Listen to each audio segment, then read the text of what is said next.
Alright, hemorrhoids. Growths and polyps and all those little extra bits and pieces down in the colon area. Well, essentially, obviously they weren't there originally. They've been acquired. So you could say that's part of the ego or all that sort of thing. But let's have a look at what they're actually grown from. Obviously they're in the environment and they're lower in the body from the gut and reproductive system. And there's a bucket load of big long chunks of black mucus plaque and parasites and all sorts of fungal infections, and by the tens of thousands, plus lots of viruses that they create. So if we've got growths past that, then obviously there's little to no nutrition or any nervous system or oxygen getting to that environment, which is just going to thrive for critter growth and yucky stuff. And I call them the sons of Satan, because as we know, the parasites, the devil and the serpent symbolism all means parasites, and of course they're past that and they have to secrete. They've got their own little entity, they've got their own reproductive system, they've got their whole own system that is completely controlling our belief system, which is why people believe in aliens and beings and all sorts of things. Look at it, it's a serpent symbolism, it's the same concept, but people are unaware of the conceptual awareness in the brain to be able to piece it together.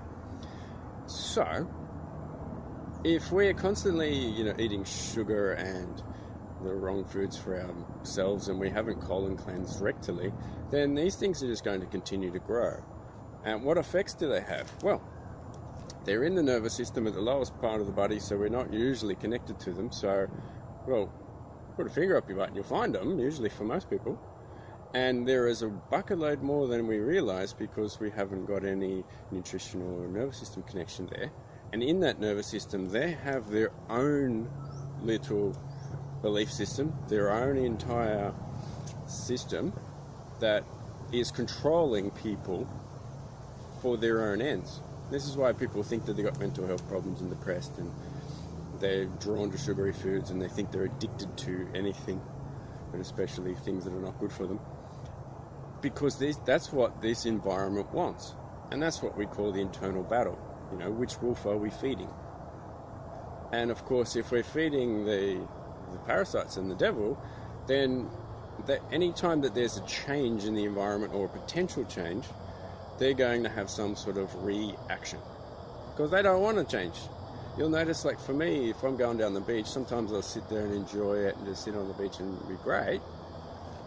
But I'm there to go for a swim and go for a surf and get in the water. But there's a little reaction in my mind that says, no, I don't want to go in the water. Hang on, but I feel great when I do, and it's beautiful. Because the fungus in my body doesn't want me to go from a hot, acidic body into a cooler body that it'll actually calm and relax my nervous system, because that's not the environment that they choose. So that's the internal battle that we're all playing with. And of course, in relationships, that's a big one. So we obviously got a biochemical reaction with people because it's the whole entity, it's the way it works. And if we find someone that we react to, well then we've got to own our own stuff and ideally flush it out of the body. Because if there's an angry reaction, obviously there's things in the gut that is causing the emotional imbalance from a past story or stored memory in the liver and gallbladder.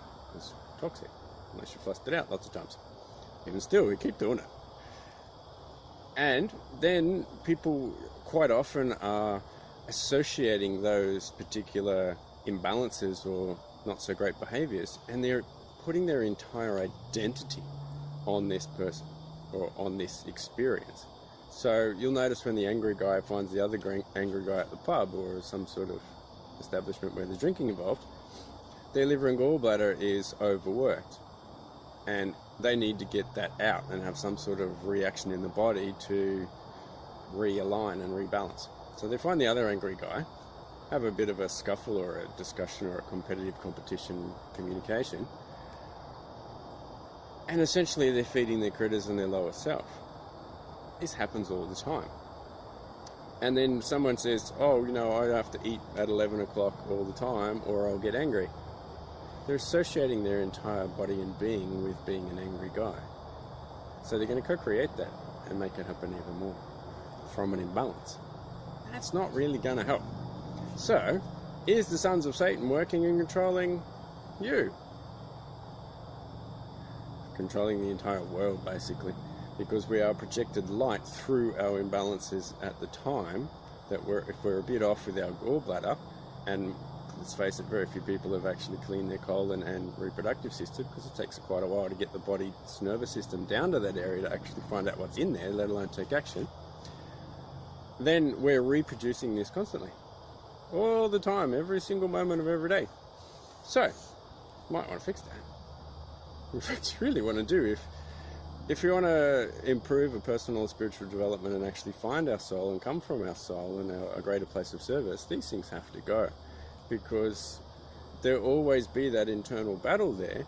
But if we can get rid of those things and we have a much more greater sense of freedom and sense of self-control, and actually have the right foods and the perfect things for our growth rather than coming from the sons of Satan. So, hemorrhoids, growths, parasites, get them out. It's not helpful.